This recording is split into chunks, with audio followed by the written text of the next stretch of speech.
suppose this is just going to be a nice quick video, just a couple of examples of how you expand triple brackets.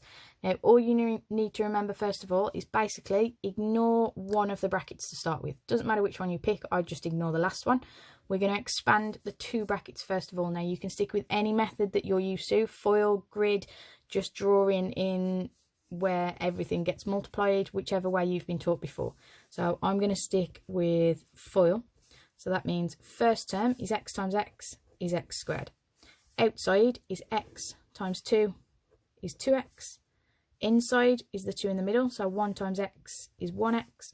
And last is the last term in each bracket, 1 times 2 is 2. That means, tidying this up, I've got x squared plus 2x plus x gives me 3x plus 2. So that is expanding those two brackets together, and that still needs multiplying by the end bracket that we haven't used yet. Now, the best way to multiply out triple brackets is just basically to draw a bigger grid than you're used to. So along the top, you've got x squared, 3x and 2. Down the side, we've got x and 3. This is just the best way to avoid missing any terms anywhere. So x times x squared makes x cubed. X times 3x is 3x squared, and x times 2 is 2x. Again, multiplying that top row by 3, 3x squared. 3 times 3x is 9x. 3 times 2 is 6. So I end up with, this term here is the only x cubed term. So I've got x cubed. 3x squared plus 3x squared is going to give us 6x squared. 2x plus 9x is going to give us 11x. And then you've got plus 6 at the end. And that's it. You've got a cubic function created by expanding triple brackets.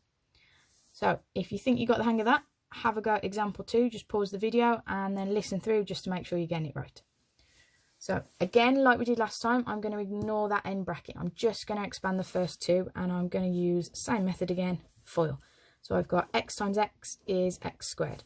Outside is x times minus 2 is minus 2x. Inside, 5 times x is 5x. Last, 5 times minus 2, minus 10. So I've now got x squared.